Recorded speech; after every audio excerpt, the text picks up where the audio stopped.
بسم الله الرحمن الرحيم وعن ونكسن داوديال كسو دوادا برامج كم مسرح سياسة دعوات كدعوان دونتان تلفزيون كسومال نيوز تي في برامج كنا تضبعات كم وحين نوغو مرتيا مدحوين كحجينكا وترتمي دونا شكذا مدحوين كحجينكا حزبك معارض كيوعد ودورشة دليع دونتا دوان صدحية طبنكا بيشا كوبية طبناد سنة كان ينكوشرنا لبدا كونية تضبية طبنكا أحمد عبدي موسى أبين oo maalintii dhaweyd shirkoodii ka qabsoomay ucid magaalada Hargeysa shirkii golaha dhexe lagu ansixiyay looguna doortay in uu noqdo murashaxa u tartami doona jagada madaxweyne ku-xigeenka ee xisbigaasi ayaa waraysiga inoogu martiya أحمد عبدي موسى أبين ugu horeyntii ku soo dhawow barnaamijka masraxa siyaasadda ee telefishinka Somal News TV aad baad maasantahay dawlad waana ku salaamayaa adiga iyo Somal News iyo daawadayaashaba aad baan ugu faraxsanahay fursada aad siiseen maanta barnaamijkan masraxa siyaasadda waa dhawahay aad baad u mahadsantahay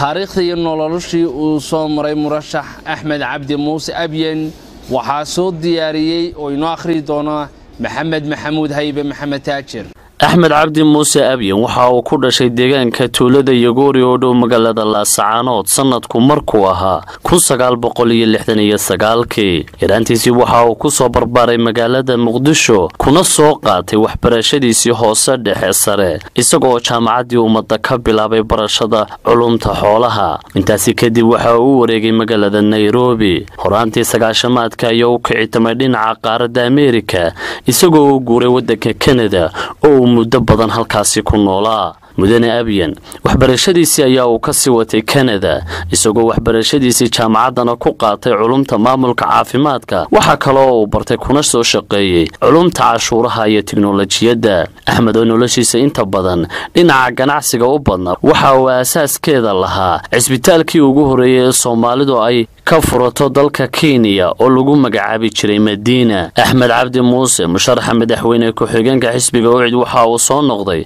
gudoomiyaha guddiga horumarinta gobolada Sool Sanaag iyo Cayn ee wadanka Canada 2014 waxa uu tartamay jagada madaxweyne ku-xigeenka Khaatume State isagoo abaabul xoogan ka sameeyay shirarkii maamulkaas ee Taleex iyo Saaxdheer balse kuma guuleysan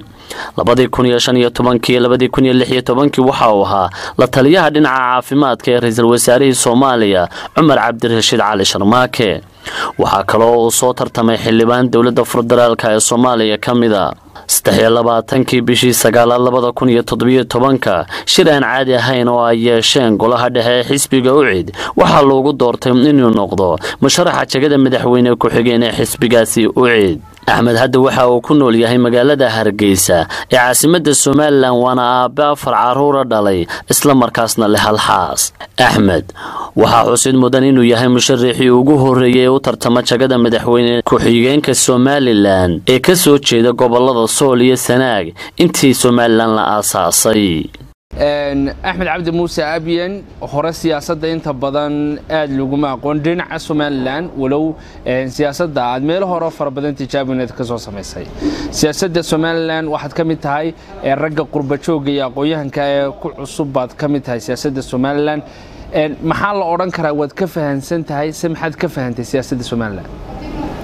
بسم الله الرحمن الرحيم الحمد لله والصلاة والسلام على رسول الله وبعد runtii siyaasadda Soomaaliland hadda iyo ka horba waan la socday oo ama aan joogo Soomaaliland ama aan ka fogaado oo kala socdo meediyaha siyaasad furan oo open ah oo aan ahayn siyaasad cid kaliya u xiran meediya xora shacab runtii wanaagsan oo kala duwanaanshaha aragtida siyaasadeed u bisil oo diyaar u ah baan arkaa runtii siyaasad furfuran oo ka duwan runtii siyaasadda ka jira gobolkan aynu ku naalo geeska Afrika marka aad baan ula dhacsanahay runtii siyaasadda Soomaaliland iyo shacabkeedaba shaqada aad hadda u tartamayso murashaxa madaxweyne ku-xigeenka xisbiga ucid waa markii koobaad ee dadka deegaanka aad ka soo jeedaa ay u tartamaan shaqadaasi macnaha ay u sameynayso dadka deegaanadaasi degan maxay tahay macna weyn bir ahaantu u sameynaysaa waana mid kamida waxyaabaha igu kalifay in aan jagada u soo istaago ama aan aqbalo waqtigan oo laga yaabo waqtigan ka horeeyay inaan diyaar u ahayn ama aan ku qanacsanayn waa arrin runtii xaqiijinaysa ama soo dhaweynaysa midnimadii Somaliland mid ah oo wax wada leh si cadaaladana waxa weeyaan siyaasadii iyo resource-kii wadanka iyo xilalkii wad qaybsigiiba u wada leh u wadaagaya marka waa arrin dhiiri gelinaysa soo dhaweynaysa insha Allah ta'ala aan rajeeyo inaanu dhameystirno wax wada lahaanshaha iyo cadaaladda Somaliland waa si wanaagsan shacbiga deegaanka ka soo jeeda Axmedow inta badan waxa la yiraahdaa siyaasiyiinta deegaankaasi ka soo jeeda marka ay Somaliland yimaadaan way ka hadhaan kalsoonida ay kala noqdaan in badan oo la arkay oo siyaasiyiin badan oo markii hore ay taageersanayeen Somaliland markay yimaadeen jagooyin wasiirnimo iyo jagooyin kale ba ka qabtay way ka hadheen arintaasi maxaa loo aanaynayaa baad soo dhan lahayd arinta waxa loo aanaynayaa dadkaasi waxay tabanayeen ama waxay dareemayeen ama wixii ka maqnaa oo marnaba aan xaqiiqoobin oo ashqaasta ama siyaasiyiintaas hadda magacaawday aanay si dhab u metelin ma jirin nabadayn gobolada iyo ka dhaxaysa maamulka Somaliland ma jirin rabitaan siyaasadeed iyo jawi daacada oo ah in gobolada iyo mantiqadaas bal eego waxa ay diidan yihiin maxay u diidan yihiin Somaliland maxay ku diideen arinta in laga hadlo oo si public loo cadeeyo oo laga doodo oo aan laga xishoonan laga gaban marka waxaad moodaa jawigaas hadda inuu bilaabmay oo wada hadaladii nabadaynta soo bilaabmay la caynama sanadkan bilowgiisii ilaa iyo hadda geed socodkii aad moodo inuu socdo wali inkastoo aan dhameystirnayn aanan runtii filayo in wali aan boqolkiiba boqol aan la gelin dadaalkii la rabay dareenkaasi hadda ka jira degaankii iyo dadkii oo ah in la xaqiiqsaday Somaliland maamulkeedu xaqiiqsaday xukuumadeedu dadkaasi in ay dareemayaan in aan ku lahayn Somaliland arinta in la address gareeyo waa si wanaagsan maxaynu odhan karnaa doonista dadka deegaanadaasi ku dhaqan way tahay sababtoo ah inta badan waxa la arkaa qayb waxay ka yihiin Puntland andana cabasho badan bay ka qabaan Soomaaliya ayay qayb ka yihiin cabashay ka qabaan Khaatuma ay sameeyeen cabashay ka qabaan Somaliland bay ku jiraan cabashay ka qabaan doonista shacbigaasi waxay doonayaan muxuu yahay Axmed Cabdi Muuse raadi shacabkaasi deegaan ahaan iyo juqraafi ahaan waa dad ka mid ah Somaliland meeshii ku yaalaan waa Somaliland ay dhacaan cidda joogta dhulkooda ama degaankii joogtana waa Somaliland way jiraan siyaasiyiin jooga Garowe ama Xamar laakiin deegaanka waxa saameyn toos ah ku leeyahay haday noqoto mid amni iyo mid siyaasadeed iyo mid dhaqaale waa Somaliland inteedii kala weeyaan marka dadkaasi in waxa ay diidayaan ama ay tabanayaan waxa weeye xaqiiqada ah waayeel baa leeyahay waa inagu isyeelin hafrashiyo ilaa Somaliland baa tihiin laakiin dhab ahaan aanay ay dareemayaan oo ay arkaan xaqana ay tahay in aan Somaliland wada qaybsigeedii dhaqaalaheedii resource-keedii aan wax ku lahayn taladeedii aan wax ka goynayn ta ugu weyn ugu culus uguna muhiimsan u baahan hadda in la xalliyo annaguna insha Allah taala aan istaagi doona waa taa weeyaan tay ka cabanayaan waa taa wixii kale waa siyaasi ama Xamar tigay ama Garowe tigay oo shacabkan aan saameyn badan ku lahayn ama deegaanka baan iman karna marka qaarkood xisbiga iminka aad ka tartamaysa ee u cid waa markii saddexaad ee uu isu soo taago doorashada madaxweynenimada laba doorasho oo hore ayuu u tartamay labadaba kaalinta saddexaad ayuu ku soo dhacay midna kuma guuleysan sanadkan mar saddexaad buu tartamayaa adigu maxaad ku soo kordhinaysaa doorashadiisa sanadkan anigu waxaan ku soo kordhinayaa degaamadii maqnaa iyo codkii maqnaa ayaan ku soo kordhinaya waxaan ku soo kordhinaya waqtigu waa isbedelay siyaasaduna waxa weeye hadda meel bay taagan tahay lagama naquusto xisaabtu doorashada marba xisbi baa hela mid baa guul dareysta kii guul dareystay shalay baa maanta ku soo boodaya oo helaya siyaasadda ayaa sidaas laakiin iyadoo taasiba ay jirto anigu waxaan ku soo kordhinaya waxa weeye mandiqadan oo runtii aan odhan karo kala badh ama ka badan mandiqadii Somaliland oo bariga ah ayaan waxaan wadaa waxyaabihii ay tabanayeen baan wadaa waxaan ahay musharax madaxweyne ku xigeen oo markii u horeysay ka soo jeeda gobolada bariga hore umaanay dhicin macna weyn bay sameynaysaa siyaasiyan iyo morally iyo dhan walbaba marka dadka codkoodiina waxaan ku heli karnaa waan wadaa guud ahaan Soomaaliland iyo shacabkeeda isbedel baa loo baahan yahay Soomaaliland midaysan iyo midnimadeedii bay astaan u noqonaysaa oo filaya xataa gobolada kale aan cod kaga heli karno iyo dhiig cusub iyo energy cusub oo dhalinyaranimo iyo campaign iyo dadaal iyo dooni siyaasadeed oo ka maran qabyaalad iyo maaragtay waxa hareeyay mararka qaar kood campaignada siyaasadda Soomaaliland waxaad u tartantay jagada madaxweyne ku-xigeenka Khaatume State waxaad u tartantay xildhibaan dawladda federaalka Soomaaliya waxaad la taliyo noqotay ra'iisul wasaarihii Soomaaliya Umar Cabdirashiid Cali Sharmaake intaba waxaad qabtay mabda'a Soomaali weyn xillimaad aaminta adigu mabda'a Soomaaliland Soomaaliland waxaan aaminay xilligii ay xaqiiqowday ama aan arkay dooni siyaasadeed ka timaada maamulka Soomaaliland oo ay Soomaaliland loo wada dhanyahay loo wada leeyahay waana takaliftay waana arrimaha anagu awalba aanu naga guuxay muddo dheer waana takaliftay inaan deegaankii ku soo noqdo oo aan ku qanco boqolkiiba boqol oo aamino in aan ka mid noqdo siyaasadii Soomaaliland siyaasiyiinta Soomaaliland midnimadaas iyo nabadeyntaas bilaabantayna aan wax ka xaqiijiyo door ku yeesho doorashaad maanta galaysaa waliba adigu waxaad ka soo jeedaa bal oran kara gobol aad u xasaasi ah gobolada bariga qaar ka soo jeeda gobolada dhexe Soomaaliland ayaa markii ay tartan Soomaaliland galeen oo ururadoodii ay doorashada ku soo bixi waayeen oo ay kamid ahayd Foosiye Safxaadan oo kamid yahay Ilaahay naxariista Nuur Faarax Xirsi oo Maxamed Cumar Carta Qaalib uu kamid yahay Soomaaliya ayuu xuleelay ma laga yaabaa haddii doorashadani aad ku guuldareysato ama aad ku guuleysan weydo inaad Soomaaliland ka hulashado dhinaca Soomaaliya aad u leexdo haddii la helo aynu helno Soomaaliland la wada leeyahay oo cadaalad ku dhisan sida ku cad magaca ururka iyaga u cid ururka cadaaladda iyo daryeelka haddii la helo Soomaaliland wada leeyahay awood qaybsi rasmi ah baahi ama waxa weeyaan wax keenaya ma jiraan siyaasi heer Soomaaliland inuu hanqaltaago meel kale oo siyaasad u aado marka taanu ku shaqeynaa waa insha Allah ta'ala taasina ma dhici doonto ujeedadaad adigu isu soo sharaxday ma mid aad naftaada doonayso inaad horumar ku gaarsiisaa mise waa mid aad doonayso inaad hadafyo kale ku xaqiijisid ما يعني أول بوان نور الحمد لله نور في عمان كنا ولا هاي شخصيا يا personally لكن وميدان دوني أنا حقيقي شيء وحنا من سنة هاي مدرين كده يقول دجام مدى منطقة الصومالي لان سيدي لو قد لها منطقة أما ودن نبذا خروم مري لو ذا اللي هاي دليريس أيوه الكلام فرصة أي أكسو فلان سياسة فرصة الشقاء رهانتي فلله الحمد وحبضنا إنه هريرسنا وعلاضو يدقنا شلان قبل ككتشر جيس كأفريقيا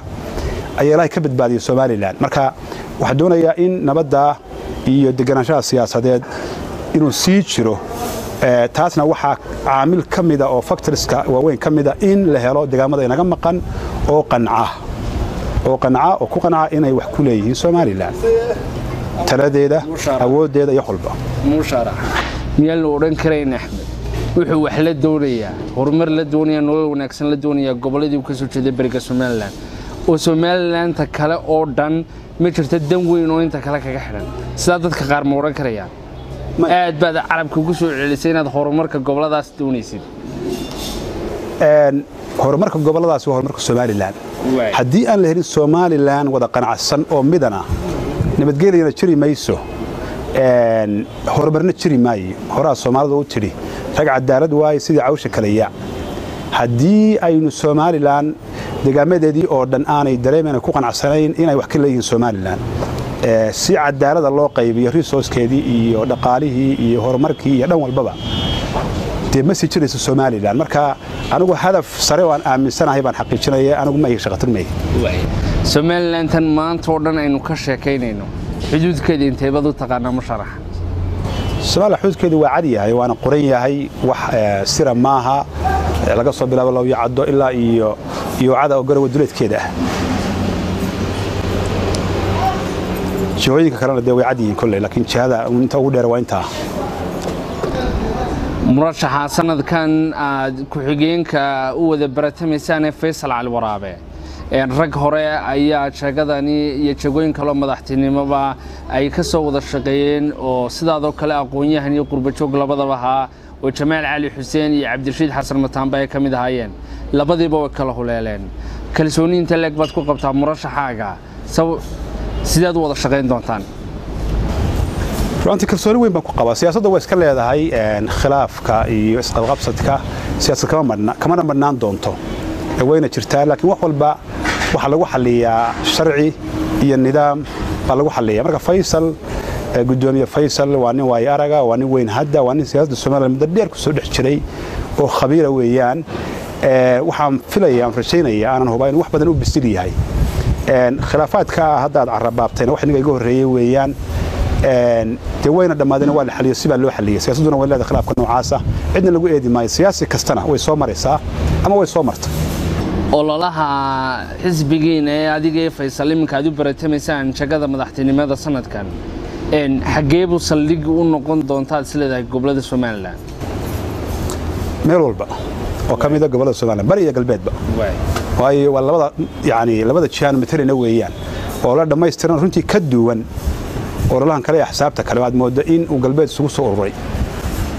marka meel walba base baan ku leenahay iyo maxay saldhig baan ku yeelanaa soo bilaabay Ceergaaba iyo gobolada Sool ilaa iyo Awdal ugu dambeyntii fariinta aad maanta shacbi weynaha Soomaaliland iyo daawadayaasha sida tooska imka inoo daawanayo direysaba waa maxay musharax fariinta aan u dirayo shacbi weynaha Soomaaliland iyo shacbi weynaha mandiqadaas goboladaas hadda anigu aan ka soo jeeday markii u horeysay yeeshay murashax madaxweyne ku xigeen waxa weeye xisbigan u cid wuxuu astaan u yahay midnimadii Soomaaliland wuxuu astaan u yahay midnimadii Soomaaliland ummad aan midaysnayn oo midnimo lahayn horumar ma gaadho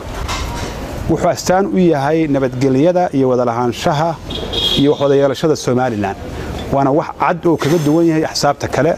waqtiga uu geliyay gudoomiyuhu safaradiisii ilaa gobolada bariga ilaa iyo Laascaanood ilaa iyo buuhodleynta u dhaxaysa